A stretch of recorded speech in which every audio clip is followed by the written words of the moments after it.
ಹುಳಿ, ಸಿಹಿ, ಕಹಿ, ಉಪ್ಪಿನಾಂಶ, ಒಗರು ಹೀಗೆ 5 ರುಚಿ ಅಂಶಗಳನ್ನು ಹೊಂದಿರೋ ಅಪರೂಪದ ಹಣ್ಣು ಅಂದರೆ ಅದು ನೆಲ್ಲಿಕಾಯಿ.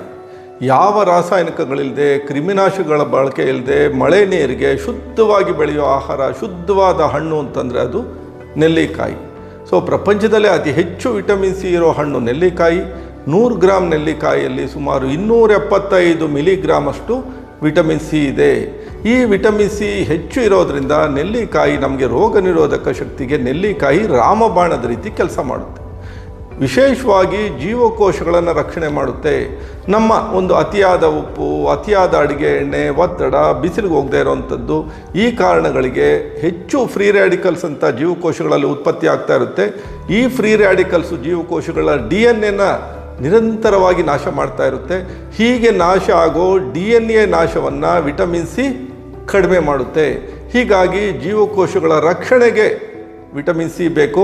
ಸೊ ಒಟ್ಟಾರೆ ರೋಗ ನಿರೋಧಕ ಶಕ್ತಿಗೆ ವಿಟಮಿನ್ ಸಿ ಬೇಕು, ಕಬ್ಬಿಣಾಂಶದ ಜೀರ್ಣತೆಗೆ ವಿಟಮಿನ್ ಸಿ ಬೇಕು. ಹೀಗಾಗಿ ಹೆಚ್ಚು ವಿಟಮಿನ್ ಸಿ ಆಹಾರ ಇರೋ ನೆಲ್ಲಿಕಾಯಿ ತಗೊಳ್ಳೋದ್ರ ಮೂಲಕ ರಕ್ತಹೀನತೆಯನ್ನು ಪರಿಹರಿಸ್ಕೋಬೋದು. ಅಷ್ಟೇ ಅಲ್ಲ, ಚರ್ಮದ ಆರೋಗ್ಯ, ಸೊ ಹೃದಯದ ರಕ್ಷಣೆಗೆ, ರಕ್ತನಾಳಗಳ ಒಂದು ರಕ್ಷಣೆಗೆ, ಮೂಳೆಗಳ ಗಟ್ಟಿತನಕ್ಕೆ, ಚರ್ಮ ಸುಕ್ಕುಗಟ್ಟದೇ ಇರೋ ಥರ, ಎಲ್ಲದಕ್ಕಿಂತ ವಿಶೇಷವಾಗಿ ಕ್ಯಾನ್ಸರ್ ಬರದೇ ಇರೋ ಥರ ಒಂದು ಪ್ರೊಟೆಕ್ಟಿವ್ ಅಂಶ ವಿಟಮಿನ್ ಸಿ ಯಲ್ಲಿದ್ದು ಅದು ನೆಲ್ಲಿಕಾಯಲ್ಲಿ ಹೆಚ್ಚಿಗೆ ಇದೆ.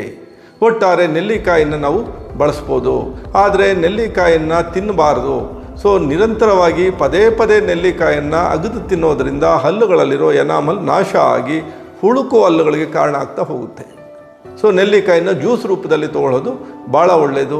ಬಟ್ ನಿತ್ಯ ಮಿಕ್ಸಿಗೆ ಹಾಕಿ ಜ್ಯೂಸ್ ಮಾಡೋದು ಸ್ವಲ್ಪ ಕಷ್ಟ ಅನಿಸ್ಬೋದು.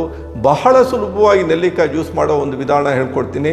ಅದು ಮಿಕ್ಸಿನೂ ಬೇಕಾಗಿಲ್ಲ, ಸೊ ಮಿಕ್ಸಿ ತೊಳೆಯೋ ಕೆಲಸನೂ ಇಲ್ಲ. ಬಹಳ ಸುಲಭವಾಗಿ ನೆಲ್ಲಿಕಾಯಿ ಜ್ಯೂಸ್ ಮಾಡೋ ವಿಧಾನ, ಒಂದು ಸಣ್ಣ ನೆಲ್ಲಿಕಾಯಿ ಅಂದರೆ ಒಬ್ಬರಿಗೆ ಒಂದು ನೆಲ್ಲಿಕಾಯಿ ಅಷ್ಟೇ ಬಳಸಬೇಕು. ಅದು ಬೆಟ್ಟದ ನೆಲ್ಲಿಕಾಯಿನೇ ಆಗಬೇಕು, ಅದು ಸಣ್ಣ ಗಾತ್ರದ್ದಾಗಿರಬೇಕು. ಹೈಬ್ರಿಡು ಅಂದರೆ ದೊಡ್ಡ ಗಾತ್ರದಿದೆ ಅನ್ನೋದಾದರೆ ನೀವು ಒಂದು ನೆಲ್ಲಿಕಾಯಿನ 2 ಅಥವಾ 3 ಜನಕ್ಕೆ ಬಳಸಬೇಕು. ಯಾಕೆಂದರೆ ಅತಿಯಾದರೆ ಅಮೃತನೂ ವಿಷ ಅನ್ನೋ ಕಾರಣಕ್ಕೆ ನೀವು ಹೆಚ್ಚು ನೆಲ್ಲಿಕಾಯಿ 2, 3, 4 ಹೀಗೆ ಹೆಚ್ಚೆಚ್ಚು ನೆಲ್ಲಿಕಾಯಿಗಳು ಹಾಕ್ಕೊಂಡು ಗಟ್ಟಿ ಜ್ಯೂಸ್ ಅಂತ ಮಾಡಿಕೊಂಡ್ರೆ ಮತ್ತೆ ಅಸಿಡಿಟಿ, ಗ್ಯಾಸ್ಟ್ರಿಕ್ ಪ್ರಾಬ್ಲಮ್ಸ್ಗೆ ಕಾರಣ ಆಗುತ್ತೆ. ನೀವು ಅಲ್ಪ ಪ್ರಮಾಣದಲ್ಲಿ ನೆಲ್ಲಿಕಾಯಿ ಜ್ಯೂಸ್ ತೊಗೊಂಡ್ರೆ ಜೀರ್ಣಾಂಗದ ಸಮಸ್ಯೆಗಳು ಕಡಿಮೆ ಆಗುತ್ತೆ. ಹೆಚ್ಚಿನ ಪ್ರಮಾಣದಲ್ಲಿ ಗಟ್ಟಿಯಾಗಿ ತಿಕ್ಕಾಗಿ ನೀವು ನೆಲ್ಲಿಕಾಯಿ ಜ್ಯೂಸ್ ಅಂತ ತೊಗೊಂಡ್ರೆ ಮತ್ತೆ ಅದೇ ಜೀರ್ಣಾಂಗ ಸಮಸ್ಯೆಗಳು, ಅಸಿಡಿಟಿ, ಗ್ಯಾಸ್ಟ್ರಿಕ್ ಸಮಸ್ಯೆಗಳು ಹೆಚ್ಚಿಗೆ ಆಗ್ತಾ ಹೋಗುತ್ತೆ. ಯಾರಿಗೆ ನೆಲ್ಲಿಕಾಯಿ ತಿಂದಾಗ ಅಸಿಡಿಟಿ ಹೆಚ್ಚಿಗೆ ಆಗುತ್ತೆ ಅಂಥವ್ರು ಅವಾಯ್ಡ್ ಮಾಡ್ಕೋಬೇಕಷ್ಟೇ. ಉಳಿದವರೆಲ್ಲ ನೆಲ್ಲಿಕಾಯಿ ಜ್ಯೂಸು ಸೀಸನ್, ವಿಶೇಷವಾಗಿ ನವಂಬರಿಂದ ಫೆಬ್ರವರಿವರೆಗೆ ಭಾಳ ವಿಶೇಷವಾದ ಸೀಸನ್ ಅದು.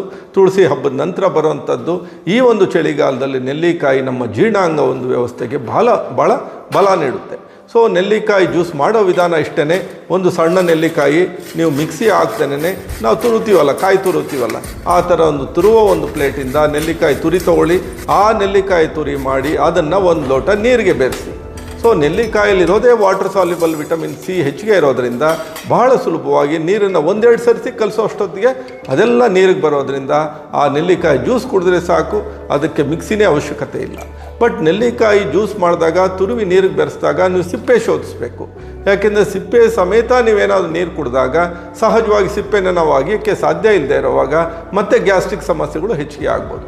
ಆ ಸಿಪ್ಪೆ, ಉಳಿದಿರೋ ಸಿಪ್ಪೆ, ನಿಮಗೇನು ಡಯಾಬಿಟಿಸ್ ಇಲ್ಲ, ತೊಂದರೆ ಇಲ್ಲ ಅನ್ನೋದಾದರೆ ಯಾವಾಗಲೂ ಒಂದು ಸರಿ ಆ ಉಳಿದಿರೋ ಸಿಪ್ಪೆಗೆ ಅಪರೂಪಕ್ಕೆ ನೀವು ಒಂದು ಚಮಚ ಜೇನುತುಪ್ಪ ಬೆರೆಸಿ ತೊಗೊಳ್ಳೋದಾದರೆ ಅದು ಅಮೃತಕ್ಕೆ ಸಮಾನದ ರೀತಿ ನಿಮಗೆ ಸಿಹಿ ಅಥವಾ ರುಚಿ ಇರುತ್ತೆ.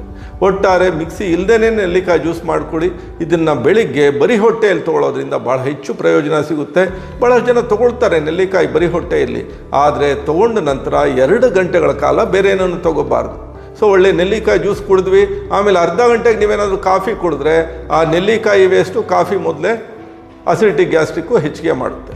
ಹೀಗಾಗಿ ನೆಲ್ಲಿಕಾಯಿ ಅಮೃತದ ರೀತಿ ಕೆಲಸ ಮಾಡುತ್ತೆ. ನೆಲ್ಲಿಕಾಯಿ ರಾಮಬಾಣದಂತೆ ಕೆಲಸ ಮಾಡುತ್ತೆ ಬಹುತೇಕ ಕಾಯಿಲೆಗಳಿಗೆ. ಸೊ ಅದು ಸೂಪರ್ ಫುಡ್ ಅಂತಲೇ ನಾವು ಕರಿಬೋದು. ನಮಸ್ಕಾರ.